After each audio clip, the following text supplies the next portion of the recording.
Danielle from Black Business Boom. I hope everyone is having a fantastic day. I wanted to come to you guys to talk to you about how to increase your Instagram followers. I did a class a few weeks ago on how to increase your Instagram followers.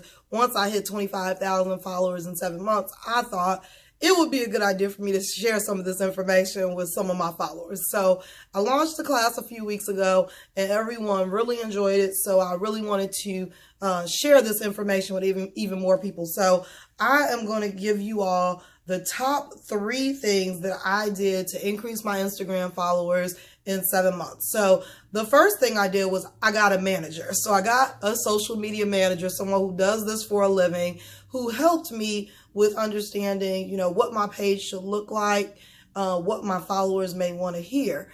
I paid her monthly and she did a wonderful job with getting me started with my Instagram page. So if you have a budget for social media marketing, let me know if you're interested, and I can certainly point you in the direction of the person who helped me. You can DM me on Instagram at Black Business Boom, and I'll be happy to point you in the right direction. If you do not have the money to pay someone to manage your account for you, there are wonderful apps out there that can help you with that. So the one that I use is called Followers Chief. And so Followers Chief will DM folks for you. So if you want to send a direct message to say, thank you for following me, go check out my website. That is a wonderful way to do it. Also, they will follow folks for you. So you can put in targets. So you can put in accounts and hashtags that you want to target those followers, and that the app will go and it will like those people's posts for you.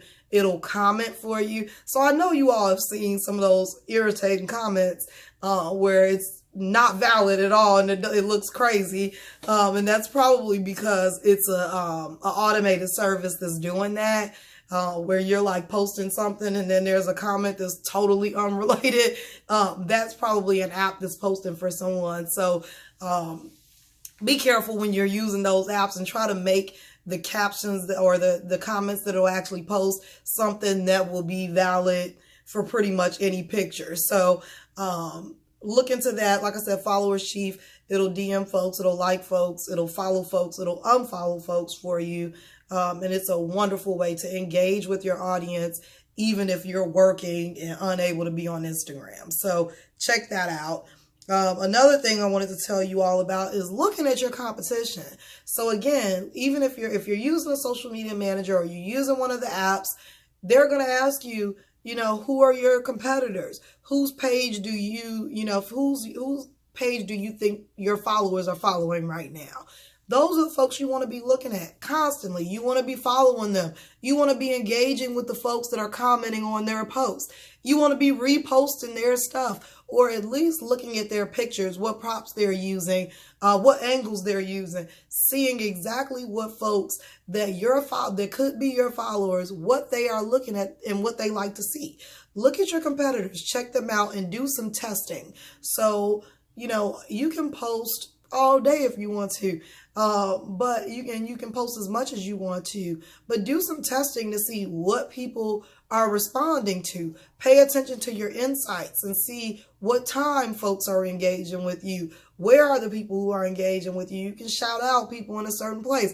A lot of my followers are in New York. Hey, New York, what's up? So, you can do shout outs to folks in certain places. If there are mostly women that are following you and engaging with you, you can make sure that your marketing is targeted toward women.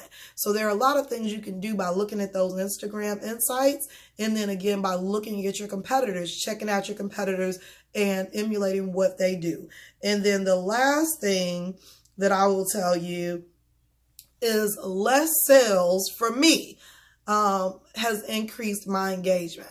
So when I was just Black Business Boom, go to our site, my engagement was super low. People want to understand who you are a lot of times as the business owner, and they want to see content that's not just you trying to sell whatever product or service it is that you sell. So if you're selling lipstick and all you're ever posting is lipstick, you're losing folks.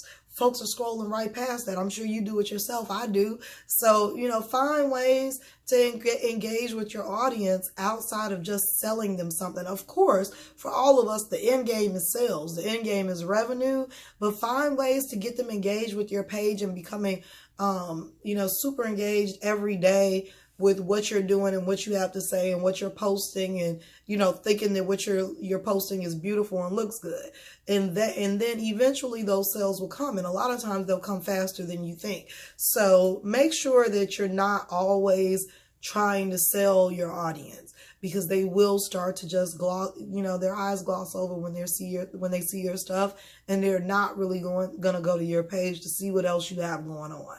So, do some testing with your audience to see what it might be outside of whatever product or service that you sell that you can push out to your audience that gets them engaged. Again, I never thought that I would be on my Instagram page. I never wanted to be on the Black Business Boom Instagram page. I never wanted people to know who I am, but people trust me and do business with me because it's me and because I'm transparent with who I am.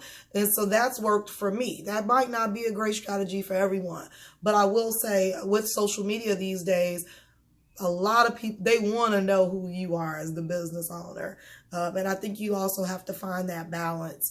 I went to a summit last year on social media, and they talked about finding that balance where you're between, the personal things that you share about your life and your family and your business, and then who you are. So really find that balance between showing who you are or whatever other content, and then selling whatever it is that you sell. But get your folks engaged with you and, outside of just trying to sell them something. So those are the 3 tips I'm going to put out there for today. I'll be coming next week with some more tips on running and starting up your Black-owned business. If you have any questions, DM me. I am on Instagram at Black Business Boom. I'm happy to help. And again, I'll be launching some more stuff in the next couple weeks. So stay tuned for some more tips and tricks on starting your own Black-owned business and then what you have to do to sustain and be successful. All right, you all have a great day. Bye.